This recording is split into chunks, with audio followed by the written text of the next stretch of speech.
05101108.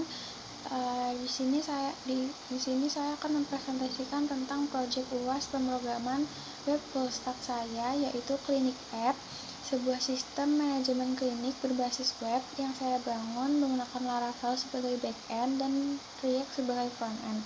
Saya akan menjelaskan 4 hal di video ini. Yang pertama ada latar belakang kasus dari proyek ini, yang kedua ada fitur-fitur utama aplikasinya, yang ketiga ada alur kerja sistemnya saat digunakan, dan yang terakhir ada implementasi kode yang saya gunakan.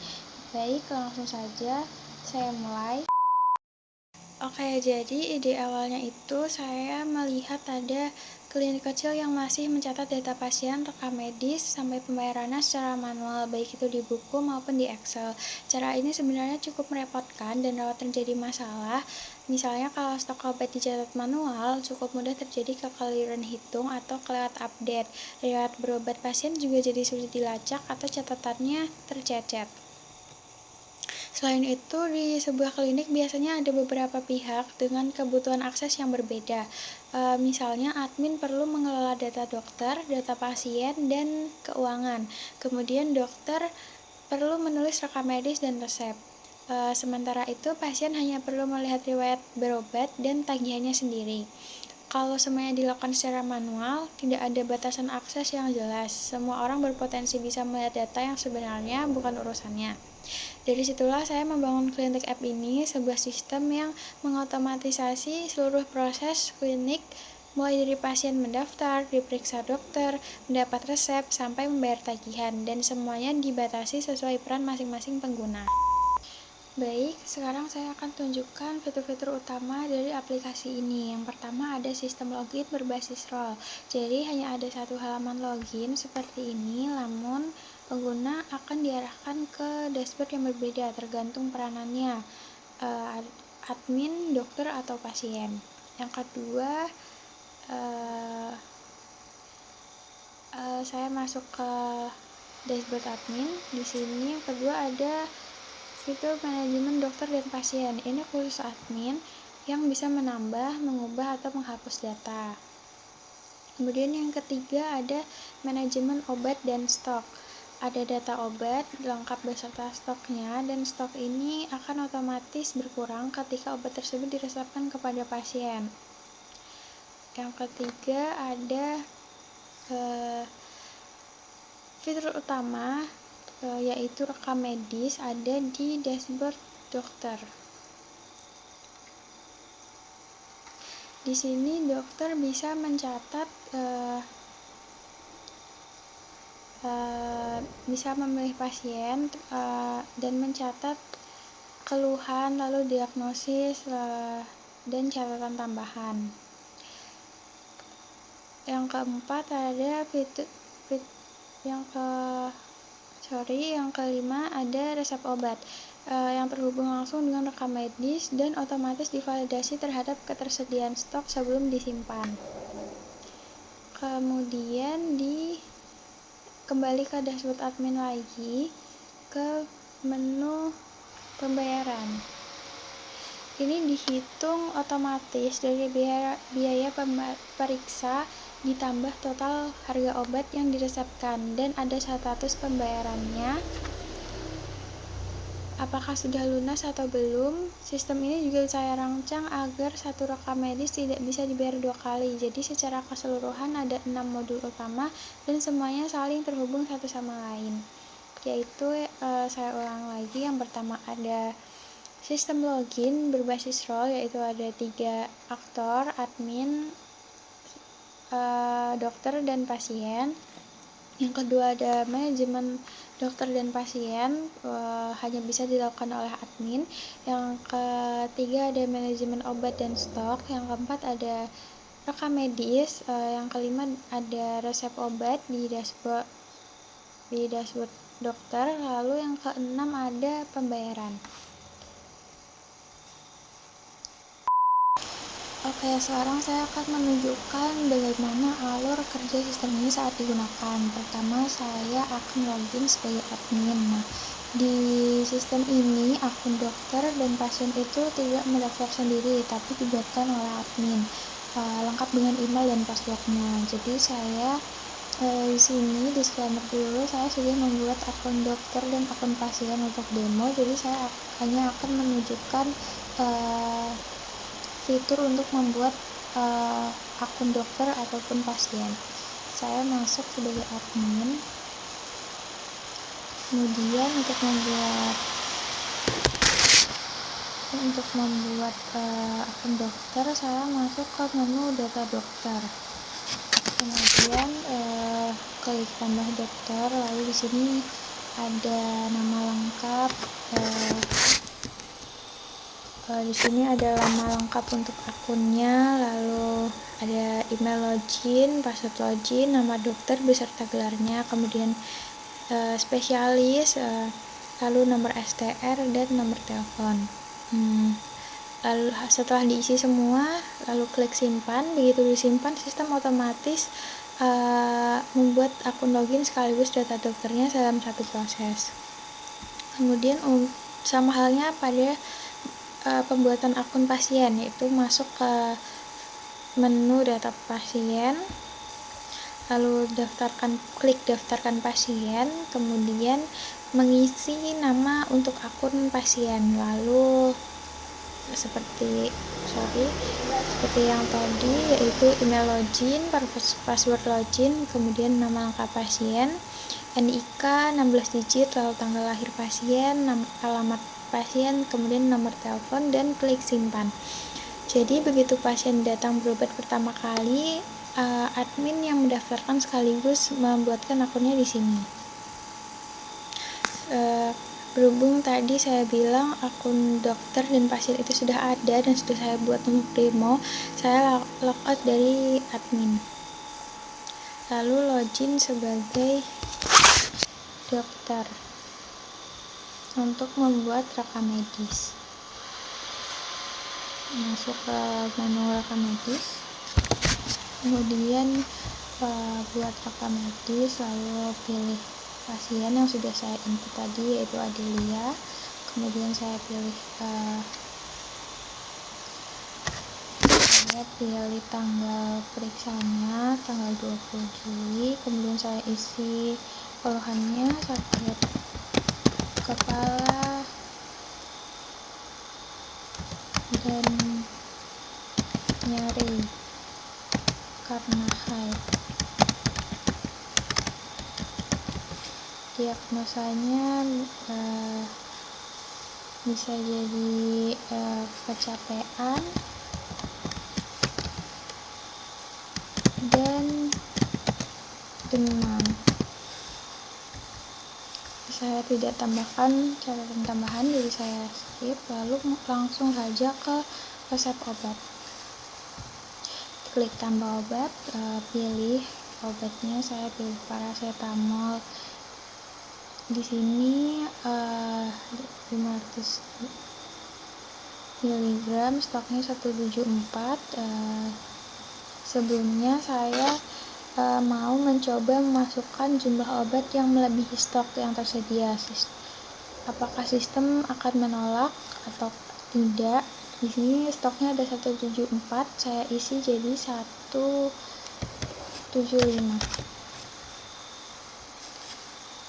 Saya dulu, kemudian saya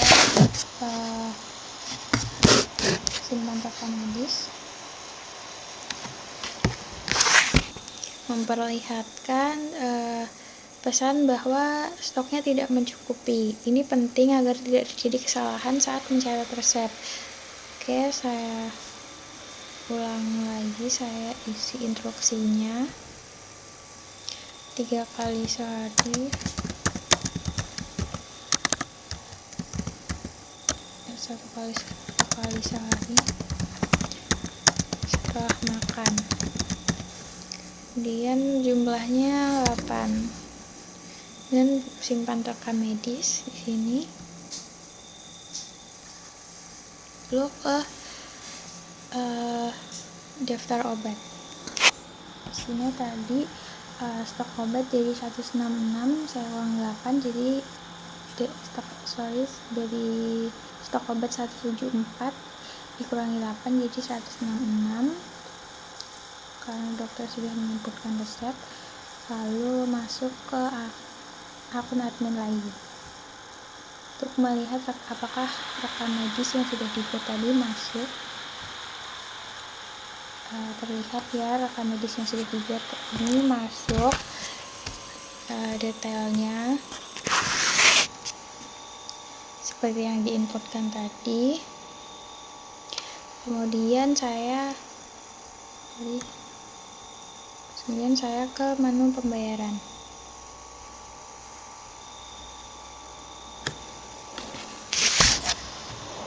Inputkan pembayaran dan pilih rekam medis yang sudah dibuat tadi ya.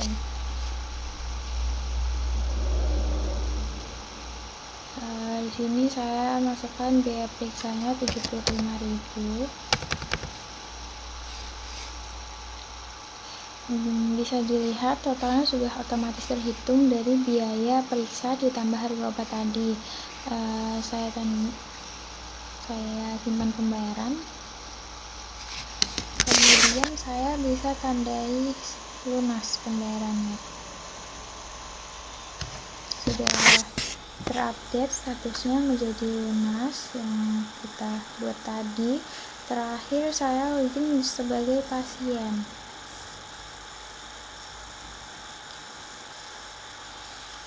Di sini pasien hanya melihat rekam medisnya dan pembayaran yang sudah dilakukan, dan tidak bisa melihat data pasien lain.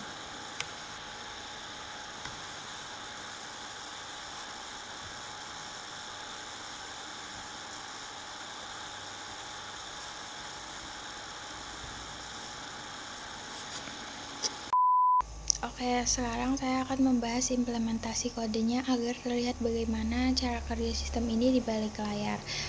Untuk backend, saya menggunakan Laravel dengan struktur MVC dan API-nya saya bangun secara RESTful.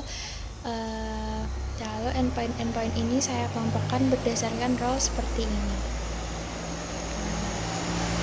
Saya masuk ke folder roles, API. Sini jadi misalnya root untuk mengelola data dokter dan pasien saya letakkan di dalam middleware role admin. Kemudian artinya hanya admin yang bisa mengaksesnya. Kalau digulir ke bawah, ada juga kelompok root lain untuk role dokter dan pasien dengan pola yang sama. Kemudian middleware role ini saya buat sendiri, namanya ensure role. Ke app http ensure role. Jadi setiap request yang masuk saya cek terlebih dahulu apakah role penggunaannya sesuai dengan role yang diizinkan di parameter. Ini role, kalau tidak sesuai, sistem langsung mengembalikan error dari 403.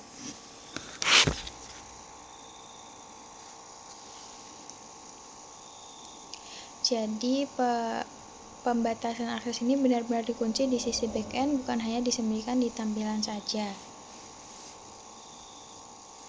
Selanjutnya, bagian yang menurut saya paling penting yaitu di rekam medis controller.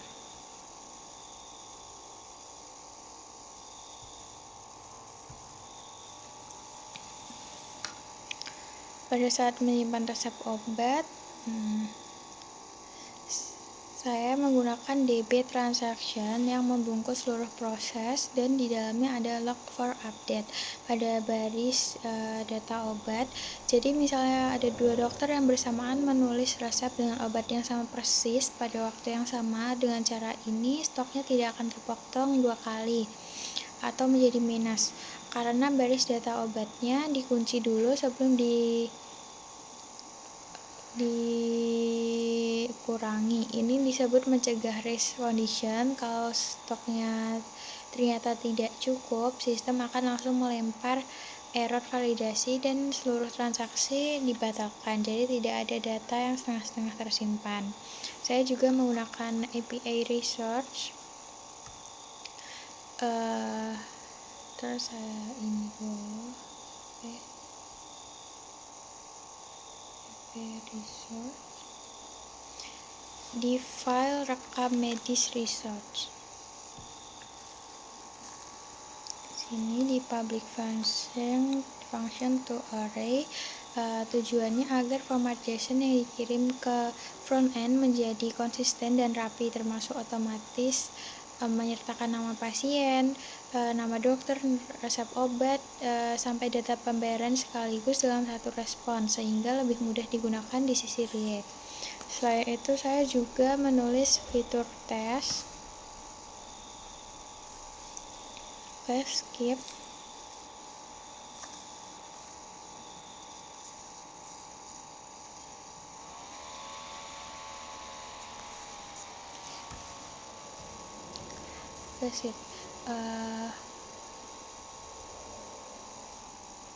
Untuk front end, saya membangunnya sebagai single page application menggunakan React, router, dan komunikasinya ke API-nya. Skip. Untuk front end, saya membangunnya sebagai single page application atau SPA menggunakan React router dan komunikasinya ke API-nya menggunakan Axios. Contohnya di file out.jsx. Saya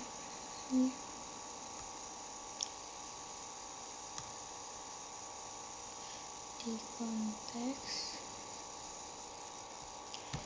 Jadi ketika pengguna login, saya kirim email dan password ke endpoint API login ini menggunakan Axios. Token yang dikembalikan dari backend dan disimpan di local storage kemudian otomatis dipasang di header authorization untuk setiap request Axios selanjutnya. Dengan begitu, backend mengetahui siapa yang sedang login dan apa perannya, tanpa harus mengirim ulang token secara manual di setiap request. Saya juga membuat komponen protected root di search.js komponen protected root. Nah, di sini jadi setiap halaman dibungkus terlebih dahulu oleh komponen-komponen ini. Kalau ditanya masih dimuat, ditampilkan teks. Kalau datanya masih dimuat, ditampilkan teks memuat. Kalau ternyata belum login, pengguna diarahkan ke halaman login. Dan kalau role penggunanya tidak sesuai dengan role yang diizinkan di halaman tersebut, pengguna diarahkan ke halaman akses ditolak. Jadi kontrol akses ini diterapkan pada dua lapis di front end untuk pengalaman pengguna, dan di back end middleware ensure tadi untuk keamanan yang sesungguhnya. Baik, kurang lebih seperti itu project klinik app yang saya buat secara keseluruhan. Ini adalah sistem manajemen klinik full stack dengan backend menggunakan Laravel yang menyediakan REST API, kemudian frontend menggunakan React SPA yang berkomunikasi lewat Axios, dan semuanya diikat dengan sistem token authentication serta kontrol akses berbasis role. Sekian presentasi dari saya. Mohon maaf bila ada kesalahan atau kurang dari proyek saya saat ini.